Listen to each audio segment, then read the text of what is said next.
ரித்தி, உன்கிட்ட தானே சொல்லிட்டு இருக்கேன் ட்ரெஸ் சேஞ்ச் பண்ணுன்ட்டு. போய் பண்ணு போ. எனக்கு இப்ப அம்மா வேணும். அம்மா வந்ததுக்கு அப்புறம் தான் நான் சேஞ்ச் பண்ணுவேன். இல்லனா நான் யூனிஃபார்மோட தான் நிப்பேன். ரித்தி, தேவையில்லாத பிடிவாதம்லாம் பிடிக்காத. அம்மாலாம் வரமாட்டாங்க. போய் ட்ரெஸ் சேஞ்ச் பண்ணு. யூனிஃபார்ம்ல ஏதாவது அழுக்கு கரை ஏதாவது பற்று, அவ்வளோதான் சொல்லிட்டேன். அதுக்கு என்ன இப்போ? நான் மாத்த மாட்டேன் சரியா? இதோட தான் நிப்பேன்.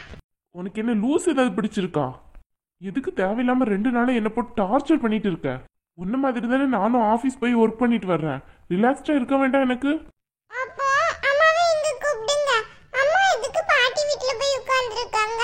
அவங்க இங்க வரணும் பாத்துக்கோங்க. ரொம்ப பேசாத ரித்தி, சின்ன பிள்ளை மாதிரி இரு. போ, சித்தி எல்லாரும் இருப்பாங்க, அவங்க கிட்ட போய் ட்ரெஸ் சேஞ்ச் பண்ண சொல்லு போ. மாட்டேன். இனி நான் சித்திட்ட சாப்பிட கூட மாட்டேன். சித்தி கூட நான் ஸ்கூலுக்கும் போக மாட்டேன். எனக்கு என்ன, அப்போ பேசாம இரு. ஸ்கூல் போகாட்டி யாருக்கு நஷ்டம்? உனக்கு தானே நஷ்டம். அப்புறம் ஒன்னும் படிக்கவும் தெரியாது எழுதவும் தெரியாது, முட்டாளா இரு.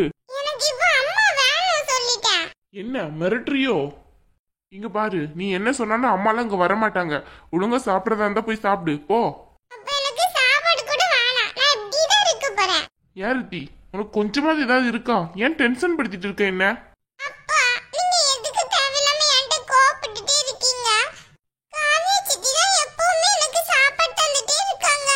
அம்மா எங்க போனாங்க? அங்க எதுக்கு இருக்காங்க? இங்க வரலாம்ல எனக்கு சாப்பாடு ஊட்டுறதுக்கு. அம்மாலாம் வரமாட்டாங்க. சித்தி கிட்ட சாப்பாடு வாங்கு. அப்பா, நான் அப்ப சாப்பாடு சாப்பிட மாட்டேன் பாத்துக்கோ. எனக்கு சாப்பாடும் வேணாம், ஒண்ணும் வேணாம். சாப்பிடாட்டி போய் பட்டினி கடை போ. டென்ஷன் படுத்துறா, இருக்கிற டென்ஷன் காணாதுன்ட்டு. எனக்கு ஏற்கனவே ஆபீஸ் டென்ஷனே தலை பிய்யுது, இதுல இவ டென்ஷன் வேற. அப்பா எதுக்கு அம்மாவை கூட்டிட்டே வர மாட்டேங்காங்க? நான் இவ்ளோ காலம் சொல்லியுமே அப்பா கூட்டிட்டு வர மாட்டேங்காங்க. அதனால தான் நான் நேத்து ஸ்கூல்ல இருந்தே போயிட்டேன் அம்மாவை பார்க்கிறதுக்கு. அப்ப டீச்சர் தடுத்து என்ன கூட்டிட்டு வந்துட்டாங்க. சித்தி கூட என்கிட்ட நீ அப்படி போக கூடாதுன்னு சொல்லிட்டாங்க. அப்புறம் நான் எப்படி போறதா? ஆனா எனக்கு அம்மாவை பார்க்கணும் போல இருக்கு. அருண், வாங்கம்மா, என்னாச்சு? ஒண்ணும் இல்ல. என்னாச்சு? சவுண்டா கேக்குது. ரித்தி கூட எதுக்கு சண்டை போட்டுட்டு இருக்க? பாட்டி, எனக்கு அம்மாவை பார்க்கணும் போல இருக்கு. அம்மா, இவளை பாருங்க, நேரத்துல இருந்து ஒரே வாக்குல இதே தான் என்கிட்ட கேட்டுட்டே இருக்கா. தயவு செஞ்சு கூட்டிட்டு போய் சமாதானப்படுத்துங்க. டென்ஷன் ஆகுது எனக்கு. ரித்திமா, நீ கீழே போ. பாட்டி, நான் கீழே போக மாட்டேன். அம்மா எப்ப வருவாங்கன்னு சொல்லுங்க. இப்படியே தான் கேட்டுட்டு இருக்கா. ஏன் தான் இப்படி பண்றாளோ தெரிய மாட்டேங்குது. இவகிட்ட யாராவது சொல்லி கொடுத்துருக்காங்களா என்னன்னு தெரியலையே. அப்பா, நீங்க மட்டும் உங்க அம்மா கூட இருக்கீங்கல்ல, அப்ப எங்க அம்மாவை மட்டும் எதுக்கு கூப்பிட மாட்டீங்க? பாத்தீங்கல்ல எவ்வளவு பேசுறான்ட்டு. இவ்வளவு சின்ன வயசுல இவளுக்கு இவ்வளவு வாய் வேற. சரி, அதெல்லாம் இருக்கட்டும். அருண், நானும் உன்கிட்ட ஒரு முக்கியமான விஷயம் பேசலான்ட்டு தான் வந்தேன் பாத்துக்கோ. என்னம்மா சொல்லுங்க, முக்கியமான விஷயம்னா? ரித்தி, நீ கீழே போ. ஆஹா, நான் போக மாட்டேன்.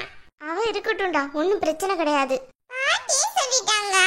அம்மா, இவளுக்கு ரொம்ப வாய் அதிகம். இவளை வச்சுக்கிட்டு எதையுமே சொல்லாதீங்க. அவ முதல்ல கீழே போய் சாப்பிடட்டும். இன்னும் யூனிஃபார்ம் கூட மாத்தாம இருக்கா பாருங்களேன். அட ஆமா ரித்தி, நீ போய் யூனிஃபார்ம் மாத்து போ. அம்மா நாளைக்கு வந்துருவாங்க. அப்படியே பாட்டி, அம்மா நாளைக்கு வந்துருவாங்களோ? அம்மா, தேவையில்லாம பொய் சொல்லாதீங்க அவகிட்ட. நான் இதுக்குடா அருண் போய் சொல்ல போறேன்? உண்மையில தான் சொல்றேன். நாளைக்கு போய் பூமாரியை கூட்டிட்டு வந்துரு. அவதான் ஏதோ சின்ன குழந்தைத்தனமா பேசுறான்னு பார்த்தா நீங்களும் கூட சேர்ந்து பேசிட்டு இருக்கீங்க. நடக்காத ஒண்ண, வேற வேலை இல்ல. ஏ ரித்தி, கீழே போ. அப்போ அம்மாவை நாளைக்கு கூட்டிட்டு வர மாட்டீங்களோ? அதெல்லாம் அம்மா நாளைக்கு வந்துருவாங்க. நீ கீழே போ. போய் சித்தி கிட்ட சாப்பிட்டுட்டு ட்ரெஸ் சேஞ்ச் பண்ணு. அம்மா நாளைக்கு கண்டிப்பா வந்துருவாங்க. அப்பா கிட்ட பேசுறதுக்கு தானே நான் வந்திருக்கேன். அப்போ சரி, நான் போய் சாப்பிட போறேன். பை. அம்மா, என்னம்மா இது? அவ முன்னாடி பூ மாதிரி வந்துருவா, நாளைக்கு கூட்டிட்டு வந்துருவேன் அப்படி இப்படின்னு சொல்லிட்டு இருக்கீங்க. அப்புறம் நாளையில இருந்து ரொம்ப டார்ச்சர் பண்ண ஆரம்பிச்சிருவா. ஏற்கனவே அம்மா வரல அம்மா வரலன்ட்டு டெய்லியும் நச்சு அடிக்கிறா என்ன. அருண், நான் உண்மையதான்டா சொல்றேன். நீ நாளைக்கு போய் பூமாரியை கூட்டிட்டு வந்துரு. என்னம்மா விளையாடுறீங்களா? அவ பண்ண காரியத்துக்கு இன்னும் நான் கடன் அடிக்காம கஷ்டப்பட்டுட்டு இருக்கேன். நீங்க என்னன்னு பார்த்தா ஈஸியா சொல்லிட்டு இருக்கீங்க. அப்பாக்கு மட்டும் இந்த விஷயம் தெரிஞ்சதுன்னா என்ன ஆகும்னு தெரியும்ல. அப்பாக்கு தெரியாம தான் நம்ம பண்ணிட்டோம்ல. தூர விடு சரியா? நாளைக்கு போய் பூமாரியை ஃபர்ஸ்டா கூட்டிட்டு வா. உலகத்துல எல்லாரும் தப்பு பண்ணதான் செய்யறாங்க. அதுக்காக அவளுக்கு கொடுத்த தண்டனை போதும். 2 மாசம் அவ வீட்லயே இருந்துட்டாள்ல. நீ நாளைக்கே போய் அவளை கையோட கூட்டிட்டு வந்துடுடா. என்னாலலாம் முடியாது. ஏன் அருண் இப்படி சொல்லிட்டு இருக்க? அம்மா, அவ பண்ணது ஒன்றும் லேசான காரியம் கிடையாது ஈஸியா மன்னிக்கிறதுக்கு. 10 லட்சம் ரூபாய் ஈஸியா அள்ளி கொடுத்துருக்கா. அதெல்லாம் ஈஸியா மன்னிக்க முடியாது என்கிட்ட ஒரு வார்த்தை கூட சொல்லாம. சரிடா, ஏதோ நடந்தது நடந்துடுச்சு. ரித்தி ஒய்யாம அம்மா அம்மான்னு சொல்லிட்டே இருக்கா. ராக்கி மனசுலயே வச்சுக்கிட்டு வெளியே சொல்ல மாட்டேங்கிறான். 2 பிள்ளைங்களும் சாப்பாடு கூட ஒழுங்கா சாப்பிட மாட்டேங்காங்க. நீ அதனாலேயே பூமாரி கூட்டிட்டு வந்துடுடா. இல்லம்மா, அதெல்லாம் முடியாது. ரித்தி சின்ன பிள்ளை தானே, அவ கொஞ்ச நாள்ல சரியாயிடுவா. அவ வீட்டுல இருக்கட்டும்.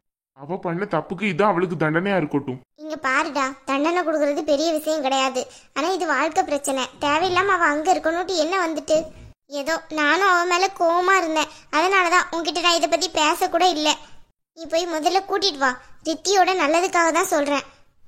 என்னாலெல்லாம் அவளை போய் கூட்டிட்டு வர முடியாது. தேவையில்லாம இனிமே இந்த பேச்சை என்கிட்ட பேசாதீங்க. ஆபீஸ் விட்டு வந்தமா கொஞ்ச நேரம் நிம்மதியா இருந்தமான்ட்டு இல்லாம ஏன் இப்படி போட்டு என்ன டார்ச்சர் பண்றீங்க? ஏய் அருண், நான் சொல்ற விஷயத்தை கேட்டா நீயே பயந்து போய் பூமாரியை கண்டிப்பா கூட்டிட்டு வந்துருவடா. நேத்து ரித்தி என்ன வேலை பார்த்துருக்கா தெரியுமா? ஸ்கூல்ல இருந்து தனியா கிளம்பி போயிருக்கா பூமாரியை பாக்குறதுக்காக. நல்ல வேலை டீச்சர் பார்த்துருக்காங்க, அதனால தப்பிச்சா. இல்லனா என்ன ஆகுறது? அம்மா, என்ன சொல்றீங்க நீங்க? ரித்தியா அந்த வேலை பார்த்தா? ஆமாடா, இன்னைக்கு தான் டீச்சர் காவியா கூப்பிட்டு கம்ப்ளைண்ட் பண்ணியிருக்காங்க இந்த மாதிரி போயிட்டான்ட்டு. அதுல இருந்து எனக்கு மைண்டே சரியில்லை. பூமாரி முதல்ல இந்த வீட்டுக்கு வரணுங்கிற எண்ணம் தான் எனக்கு இப்போ இருக்கு. பூமாரி பண்ண தப்பு எதுவுமே எனக்கு இப்போ மனசுல இல்ல. பாத்துக்கோ. அதெல்லாம் ரித்தினி அப்படி பண்ண மாட்டா. நான் அவகிட்ட சொல்லிக்கிறேன். சொன்னா அவ புரிஞ்சுப்பா. அதுக்காக நீங்க பூமாரி இந்த வீட்டுக்கு கூப்பிடணுங்கிற எண்ணத்தை தூர விட்டுருங்க. இங்க பாரு அருண், உன் பிடிவாதத்துல நீ என்னத்தை சாதிக்க போற? தேவையில்லாத பிடிவாதம்லாம் பிடிச்சிட்டு இருக்காத. ரித்திக்காக இல்லட்டாலும் எனக்காக போய் நீ பூமாரியை கூட்டிட்டு வா. அவ இந்த வீட்டுக்கு வரணும்னு நான் ஆசைப்படுறேன். நான் தானே அவ இந்த வீட்டை விட்டு போகையில தடுக்காம இருந்தேன். இப்ப நானே சொல்றேன் அவ இந்த வீட்டுக்குள்ள வரணும். நீ போய் அவளை ஆளா கூட்டிட்டு வர்ற.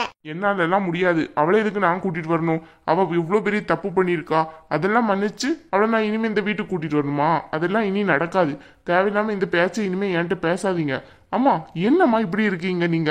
அவ எவ்வளவு பெரிய தப்பு பண்ணிருக்கா. சும்மா சாதாரணமா விட்டோன்னு வச்சுக்கோங்களேன், இவளை பார்த்து எல்லாரும் தப்பு தான் பண்ணுவாங்க. அப்புறம் ஈஸியா நம்ம பணம் காசு எடுக்கலாம், ஈஸியா அடுத்தவங்களுக்கு கொடுக்கலாம், ஈஸியா ஏமாத்தலாம் நினைப்பாங்க. அதெல்லாம் இந்த வீட்டுல வேற யாரும் அப்படி பண்ண மாட்டாங்க. பண்ணாலும் நான் சும்மா இருக்க மாட்டேன். பூமாரிங்க போய் தான் சும்மா இருக்கேன். நீ முதல்ல போய் பூமாரியை கூட்டிட்டு வா. ஆமா, தேவையில்லாம பூமாரி நீ என்கிட்ட பாடாதீங்க. இனி அவ இந்த வீட்டுக்கு வரமாட்டா. அவ்வளவுதான். என் பிள்ளைங்களை நானே பாத்துக்கிடுறேன். இனி இந்த பேச்சை எடுத்துக்கிட்டு என்கிட்ட வராதீங்க. என்ன இவன் இப்படி இருக்கான்? சொன்னா புரிஞ்சுக்க கூட மாட்டேங்கிறான். பூமாரி இந்த வீட்டுக்கு வரலன்னா ரித்தி வேற எங்கேயாச்சும் போயிட்டானா யார் என்ன பண்ண முடியும்? ஆஹா, இவன் இப்படியெல்லாம் சொன்னா சரிப்பட்டு வர மாட்டான். காரியத்துல நம்மளே இறங்கினாதான் சரியா வரும் போல. என்ன இவன் சொல்லி புரிய வைக்கலான்னு பார்த்தா புரிஞ்சுக்க மாட்டேங்கானே. நமக்கு நம்ம வீட்டு குழந்தைங்க தான் முக்கியம். அதுக்காக இப்படியே இது பண்ணிட்டே இருக்க முடியுமா? அவ வீட்டுல இருந்தா என்ன, இந்த வீட்டுல இருந்தா என்ன? இந்த வீட்டு குழந்தை நல்ல பாதுகாப்பா இருக்கணும். அதை பத்தி தான் நான் யோசிக்க முடியும். இவன் என்ன அந்த யோசனை கூட இல்லாம இருக்கா? நாளை பின்ன ரித்தி வேற எங்கேயாச்சும் போய் வழி தெரியாம போயிட்டானா யார் என்ன பண்ண முடியும்? அப்புறம் உட்காந்து அழுதா ரித்தி கிடைப்பாளா? ஆஹா, இவனை நம்பி சரிப்பட்டு வராது. நம்மளே காரியத்துல இறங்க வேண்டியதுதான். நானே போய் பூமாரியை கூப்பிட போறேன். அவன் இந்த வீட்டுக்கு வரட்டும். நான் கூப்பிட்டா அவ வரமாட்டேன்னா சொல்ல போறா? கண்டிப்பா வருவா. தப்பு என்ன, எல்லாரும் தான் பண்றாங்க. அதுக்காக மன்னிக்காம இருக்க முடியுமா? காசு போனா போகுது. அதுக்காண்டி இவனும் புரிஞ்சுப்பான் அவன் இந்த வீட்டுக்கு வந்ததுக்கு அப்புறம். நாளைக்கு காலையில சீக்கிரமாவே போய் பூமாரியை கூட்டிட்டு வந்துடணும். அப்பதான் எனக்கு நிம்மதி.